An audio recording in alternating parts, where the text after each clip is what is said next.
La fase 2 de Laboratorio de Vibraciones Mecánicas empieza a partir de esta práctica número 5 que se denomina velocidades críticas.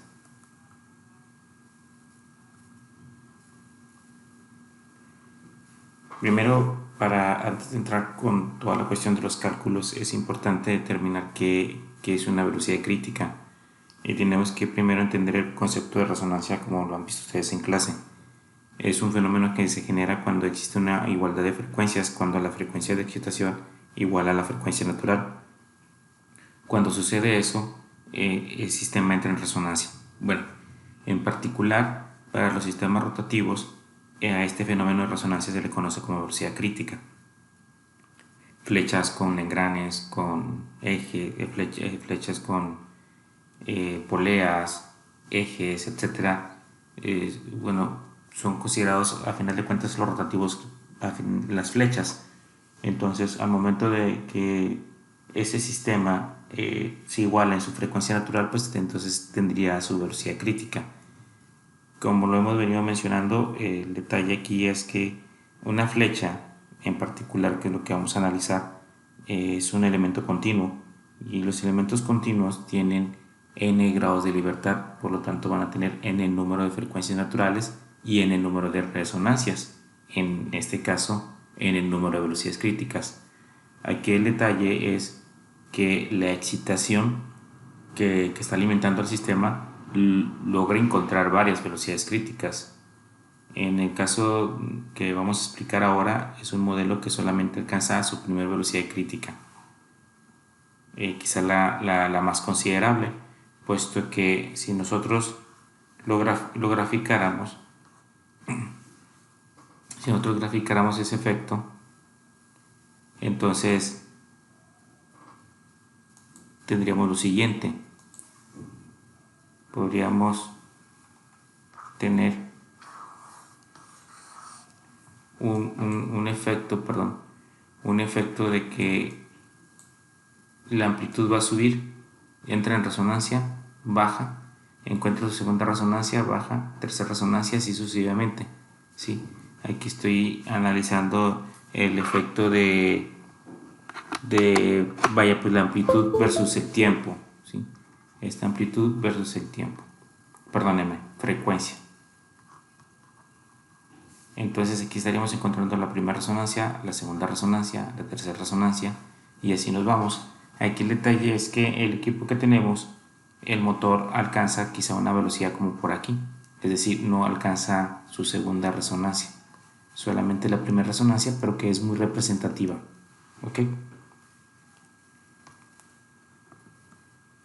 Bueno, en el formulario, en el instructivo, perdón, viene más extenso cómo se resuelve esta situación que vamos a analizar, y aplicando el método Rayleigh, que es como llegamos a encontrar esta frecuencia natural. La primera frecuencia natural que tenemos ahí está en radianes por segundo, la otra está en hertz y la última está en revoluciones por minuto. En particular, como es un sistema rotativo, se utiliza la de revoluciones por minuto. Si se fijan, lo único que va apareciendo es el factor de conversión con respecto de radianes por segundo. De radianes por segundo a revoluciones por minuto son 60 sobre 2 pi, sobre todos los elementos que tiene dentro. ¿Qué tiene dentro? Tiene a la gravedad, a la masa de los dos discos que tenemos, ahorita van a ver ustedes el modelo, a la deflexión de uno, a la deflexión del disco 2, y lo mismo aquí abajo. El módulo elástico que vamos a utilizar de la flecha en particular es un acero. Vamos a utilizar el módulo de 200 por 10 a la 9, como viene así por tablas, o bien dicho 200 gigapascales. El momento de inercia de área de la flecha tiene que ser la de un círculo, y esto lo vimos en la práctica número 2. La inercia de un círculo es un cuarto de pi por radio a la cuarta. Este es el modelo que vamos a analizar. Si tenemos dos discos, tenemos la flecha y tenemos, bueno, al final de cuentas, dos apoyos: el apoyo que se encuentra a la izquierda y el que se encuentra a la derecha. Esto sería la deflexión 1 y esto sería la deflexión 2. O sea, la cantidad oscilatoria que tienen los sistemas no vibra tanto como viene ahí en la figura, pero es para esquematizar. Y aquí tenemos que poner cuál va a ser la frecuencia que nosotros creamos, que es la experimental, la frecuencia natural. Para eso hay que ver el video que sigue después de esta explicación, y en el video vamos a tratar de encontrar una frecuencia que nosotros creamos, que es la que se encuentra en resonancia del sistema. El diámetro de la flecha es de media pulgada. Ojo aquí que los cálculos tienen que estar, aquí la inercia tiene que estar en metros a la cuarta, por lo tanto es importante que de aquí obtengamos el radio, y el radio lo obtengamos en metros, ¿ok? Entonces primeramente este diámetro pásenlo a metros, de pulgadas a metros, y ahora sí después de ese diámetro encuentren el radio, porque lo que les están dando a ustedes es esto, les están dando el diámetro de la flecha. Tengan cuidado. Para poder encontrar Y1 y Y2, y como el sistema lo podemos considerar lineal, entonces podemos aplicar el teorema de superposición de efectos. Tenemos que la deformación estática en las posiciones de los discos sería que aquí la deformación en el disco 1 puede ser la deformación en el disco 1, en la posición 1 producido por el disco 1, más la deformación en la posición 1 producido por el disco 2. Y la deformación en la posición del disco 2 es la deformación en 2 producida por el disco 1 y la deformación en 2 producido por el disco 2. ¿Okay? Ese es el teorema de superposición de efectos. Y lo vamos a encontrar con esta fórmula de flexión, Y de mecánica de materiales, donde tenemos todos los parámetros: la masa, la gravedad, la distancia B, distancia X, 6 veces la longitud, módulo elástico y momento de inercia de área, L, B y X. Todos estos son parámetros que tenemos que encontrar dependiendo de Y11, Y12, etc. Vamos a ver, por ejemplo, aquí tenemos este sistema donde tenemos el disco 1, tenemos el disco 2, tenemos sus bases, tenemos aquí, en este caso, ustedes van a poder apreciar de que no tenemos una banda y ni estas poleas. Esto es lo que no tenemos. Lo que tenemos aquí en nuestro modelo es que directamente aquí se coloca el motor, ¿sí? Y del motor se coloca el variador, que viene siendo el róstato en este caso. Entonces aquí nada más lo único que cambia es que no hay una banda, tenemos el motor directamente conectado al sistema. Aquí, bueno, pues vamos a llamar a Y11 la deformación en el punto 1 debido al disco 1, como lo mencioné, y ustedes necesitan estas distancias. Aquí está quién es la distancia X, quién es la distancia B, donde está el peso 1, y en particular aquí ya les hemos puesto todos los datos que necesitan del modelo que ustedes van a ver ahorita en el video a continuación. Está la masa número 1, X, B, la longitud, el módulo elástico como lo mencioné del acero, y la inercia. Este es el momento de inercia de área que ustedes van a ocupar aquí, que es la que va aquí en esta posición, el momento de inercia de área. Entonces aquí van a poner sus cálculos. Esta es la ecuación para calcular Y12, y aquí está quién es X y quién es B. Aquí están los datos, lo que ustedes necesitan. Y igual aquí tienen que colocar la inercia, que esa no va a cambiar, es igual para todos los casos, la inercia.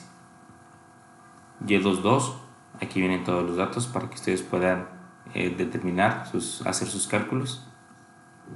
Aquí vienen también los datos para Y21, y al último pues van a sumar Y1 con Y11 con Y12 para obtener Y1, y así sucesivamente para poder obtener Y2. Lo van a poner aquí en las ecuaciones junto con las masas que ya tienen, que son las mismas que aparecen en las figuras anteriores, M1 y M2, el valor de la gravedad, todo esto por 60 entre 2pi, y van a encontrar ustedes la frecuencia natural teórica, que esa es la que hay que comparar contra la experimental.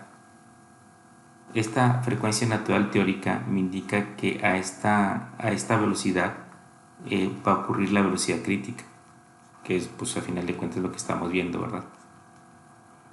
Y la experimental también, o sea, la experimentalmente bueno, la teórica no hay ninguna duda, utilizamos las ecuaciones para poder obtener la velocidad crítica, la frecuencia natural teórica, pero la experimental es, lo que se utiliza y se conoce como un barrido de frecuencias. O sea, tú tienes tu gráfica en función de la frecuencia, de la amplitud, entonces empiezas de cero. Entonces el objetivo es incrementar la frecuencia, vas incrementando la frecuencia y vas viendo cómo se comporta la amplitud de la vibración. Vas a encontrar la resonancia, va a bajar, y lo va a volver a subir, y así va a ir ese barrido aumentando la frecuencia. Entonces lo interesante aquí y el objetivo es que tú vayas incrementando la velocidad de giro del motor para saber en qué momento has llegado aquí. En el video explico que como no tenemos un sensor conectado, pues es muy complicado ver cuál es este pico máximo, sino que lo vamos a ver a cuestión de pura vista. A final de cuentas, lo que queremos lograr con el video es que ustedes vean y tengan acceso a eso que se tiene en el laboratorio, y que por cuestiones de nosotros de que estamos a distancia no lo podemos ver. Pero bueno, espero que en el video queden claras esas dudas. Bueno, aquí para crear reportes que van a hacer una investigación sobre el concepto de resonancia y velocidad crítica y los problemas que esto pueden generar en maquinaria. En el video menciono algo de eso. Una tabla comparativa de la frecuencia natural experimental contra la teórica. Hay que incluir todos los cálculos, no omitan pasos por favor, y las figuras que sean necesarias poner. Y por último sus conclusiones o comentarios. Muy bien, vamos a ver la práctica de velocidades críticas, que es la práctica número 5 del laboratorio de vibraciones mecánicas. Vamos a utilizar este modelo para poder obtener de manera experimental y también de manera teórica la resonancia, la primera resonancia. Este sistema está constituido por un motor que va a ser la excitación para este modelo. El modelo realmente comprende entre estos apoyos. Es importante determinar la ecuación que define la frecuencia natural de este sistema. En particular, en este caso lo vamos a resolver por el método de Rayleigh. Hay que tomar las distancias que hay de aquí entre este apoyo y esta polea, entre estos dos, disco, entre estos dos discos, y entre este disco y el apoyo que se encuentra aquí, para que al final de cuentas también podamos tener toda la longitud de la flecha. La flecha es un elemento continuo, y ya explicamos en la teoría que un elemento continuo tiene n grados de libertad, por lo tanto, y consecuencia, tiene n número de frecuencias naturales. Tendrá también n número de resonancias, pero nosotros nos vamos a limitar a encontrar solamente la primera, que es la que el modelo nos da para poder determinar. Realmente la importancia del video es poder ver de manera experimental cómo se comporta el fenómeno de la resonancia. Ya mediante la explicación que hagamos en el PowerPoint del tema de la práctica, ustedes podrán ver ahí cómo se define la ecuación, cómo es que se determina con los datos que tenemos aquí de forma práctica, experimental, cuánto nos da esa frecuencia natural, y tratar de compararla con la frecuencia que me está dando aquí de excitación del motor. A final de cuentas, recuerden que la resonancia ocurre cuando la frecuencia de excitación iguala a la frecuencia natural del sistema. Bueno, les daré los datos también del modelo. Por lo pronto voy a tratar de sincronizar lo que estoy midiendo acá con este sistema, que ahorita se los explico, que realmente lo que estoy buscando aquí es variar la velocidad angular. ¿Sí?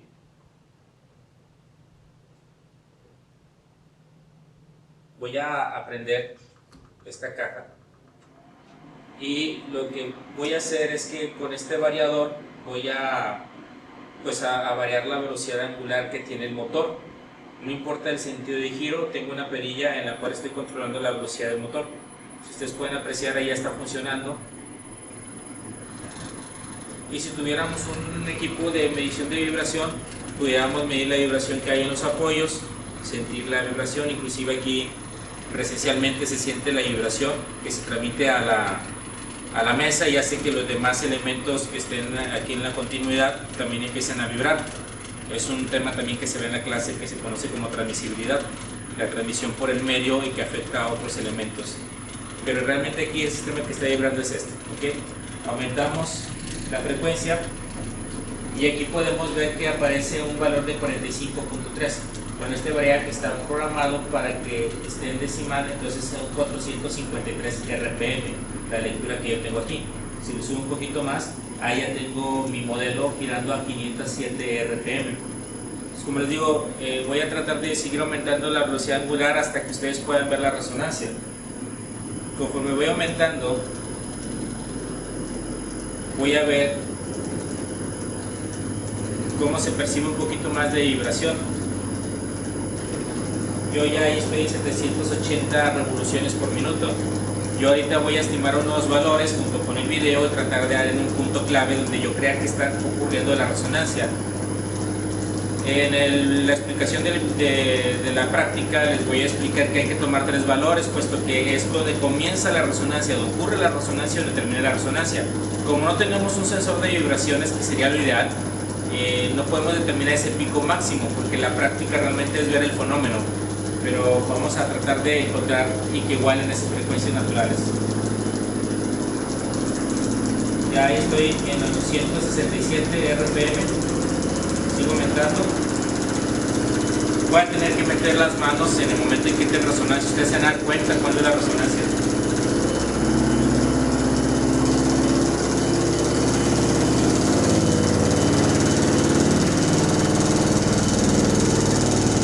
Se puede percibir la oscilación de la flecha. Esto hay que tener mucho cuidado para hacer la prueba.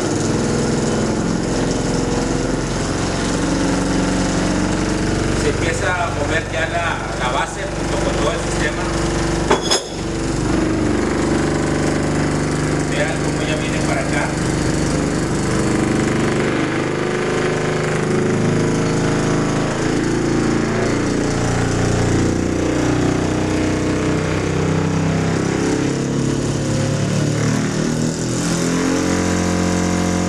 Y ahí ya le subí al tope. Ya le subí al tope. Estabiliza el sistema porque ya pasó por la resonancia. Al momento que yo apague el motor, tiene que volver a pasar por la frecuencia natural y vuelve a entrar en resonancia. Lo voy a apagar.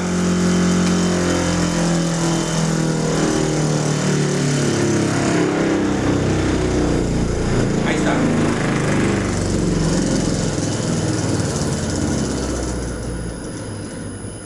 Entonces, el objetivo de esta práctica es tratar de encontrar el punto exacto donde está ocurriendo la resonancia, es decir, cuando nosotros observemos que es la máxima amplitud de vibración.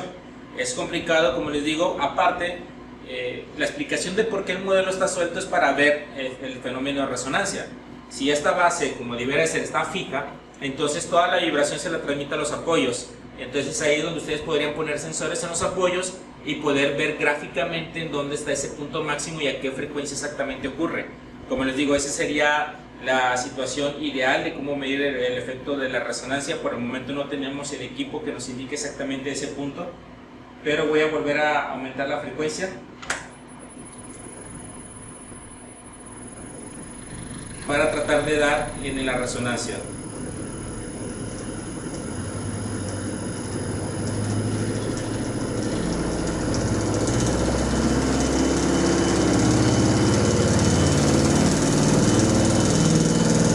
Ahí ya se empieza a mover el sistema.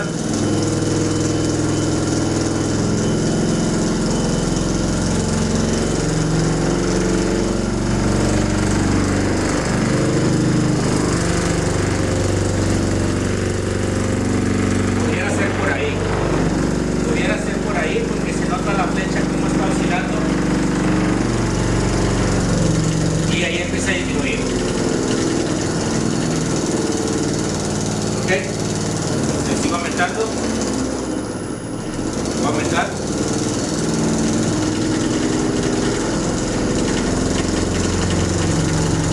ahí se nota como la flecha está,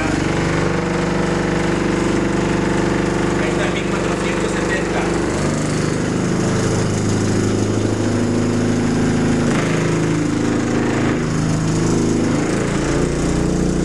ahí abajo.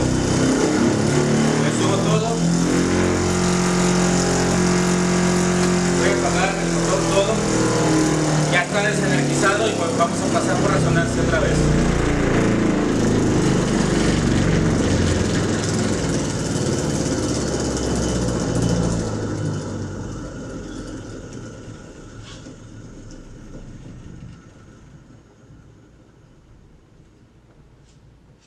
Es importante entender este fenómeno de resonancia y sí era importante que tuviéramos un video donde ustedes pudieran ver el fenómeno, porque cuando ustedes estén diseñando un sistema mecánico es importante considerar las resonancias para que, sobre todo si van a tener un sistema de excitación, en este caso como un motor, que no es la única fuente de excitación que puede haber en el motor. Ustedes se dan cuenta, por ejemplo, en el puente de Tacoma, cómo la excitación eran los vientos. En otras situaciones la excitación puede ser otro tipo de fuente, no tiene que ser precisamente un motor, pero al final de cuentas sí es importantísimo saber qué frecuencias vamos a tener operativas para saber también determinar las frecuencias naturales que va a tener el sistema y prevenir que no coincidan y que no entren en resonancia. Como les digo, en este caso es un modelo experimental, ya los valeros ya están dañados, obviamente por toda la vibración que se le transmite, pero imagínense ustedes en el tema industrial de que estas máquinas van fijas a la estructura, entonces esta vibración de resonancia se mandaría hacia la estructura. Y más allá de la falla en los elementos como valeros, los rodamientos, etcétera, lo que ustedes quieran llamarla, genera una amplitud muy grande de vibración, lo que puede hacer que las flechas en determinado momento se lleguen a fatigar y después tengan una ruptura, tengan una fractura. Eso es producto del tema de fatiga que está relacionado con la materia de diseño de elementos de máquinas.